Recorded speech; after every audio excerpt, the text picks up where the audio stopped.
Warahmatullahi wabarakatuh. Perkenalkan, nama saya Raden Rhoda dari kelas MJ 502. Saya akan menjawab soal ujian tengah semester dari mata kuliah Hukum Bisnis.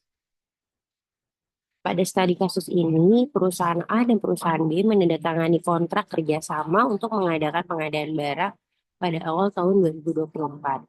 Dalam perjanjian tersebut, perusahaan A berkomitmen untuk menyediakan barang sesuai spesifikasi yang disepakati. Sementara perusahaan B berjanji untuk melakukan pembayaran dalam dua tahap, yaitu 60% di muka dan 40% setelah pengiriman barang. Namun, perusahaan B hanya membayar 60% di awal dan tidak melunasi sisa pembayaran meskipun barang telah diterima sesuai dengan spesifikasi. Perusahaan A mengajukan tuntutan hukum kepada perusahaan B karena dianggap telah melanggar perjanjian. Perusahaan B berdalih bahwa terdapat ketidaksesuaian kecil dalam spesifikasi barang yang mempengaruhi hak mereka untuk melunasi pembayaran. Identifikasi masalah hukum dari perusahaan A dan perusahaan B, yaitu jenis pelanggaran hukum yang terjadi berdasarkan kasus ini. Jenis pelanggaran hukum yang terjadi dalam kasus ini adalah breach of contract atau pelanggaran kontrak. Perusahaan B telah melanggar perjanjian dengan tidak melunasi sisa pembayaran sebesar 40%, meskipun barang telah diterima sesuai dengan spesifikasi yang telah disepakati. Dalih dari perusahaan B bahwa terdapat ketidaksesuaian kecil dalam spesifikasi barang mungkin tidak dapat dibenarkan secara hukum. Jika ketidaksesuaian tersebut tidak substansial dan tidak mempengaruhi fungsi utama atau kualitas barangnya. Berdasarkan prinsip hukum kontrak, pelanggaran yang dapat membatalkan kewajiban untuk membayar harus material atau signifikan.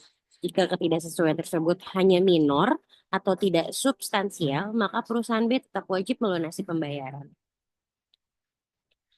Analisis kontraknya pada elemen-elemen penting dalam kontrak agar sah secara hukum. Berdasarkan kasus ini, elemen-elemen penting yang harus ada dalam sebuah kontrak agar sah secara hukum meliputi penawaran dan penerimaan, pertimbangan, niat untuk menciptakan hubungan hukum dan kompetensi pihak serta tujuan yang sah. Kemudian, apakah perusahaan A dapat mengklaim kerugiannya? Ya tentu perusahaan A dapat mengklaim kerugiannya. Kenapa? Karena perusahaan A dapat membentuk kerugian yang bisa mereka ajukan meliputi kerugian finansial serta kerugian secara tidak langsung.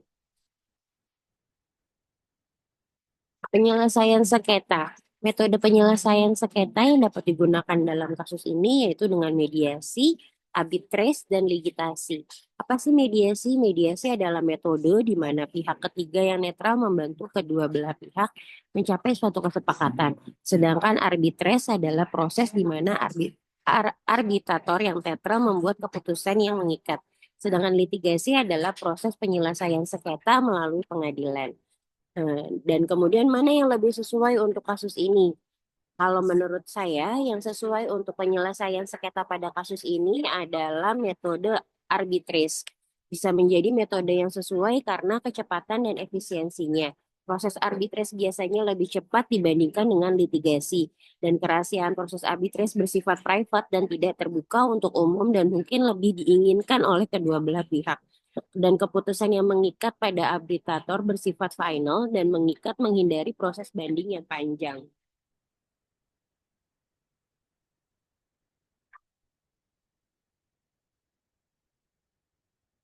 Rekomendasi hukum. Saran kepada perusahaan A untuk memitigasi risiko pelanggaran kontrak di masa depan, meninjau kontrak dengan teliti, memastikan semua ketentuan dalam kontrak jelas dan spesifik.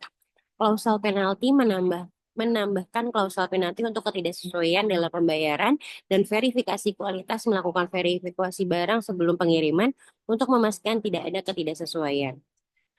Langkah hukum preventif untuk kedua belah pihak menyusun kontrak dengan jelas, yaitu dengan menyusun kontrak dengan spesifikasi yang jelas dan detail tentang sengketa, pembayaran, dan ketentuan penyelesaian sengketa.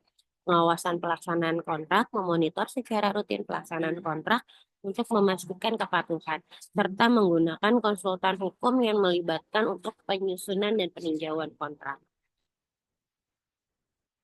Sekian jawaban ujian tengah semester dari studi kasus pada mata kuliah hukum bisnis. Kurang lebihnya mohon maaf. Wassalamualaikum warahmatullahi wabarakatuh.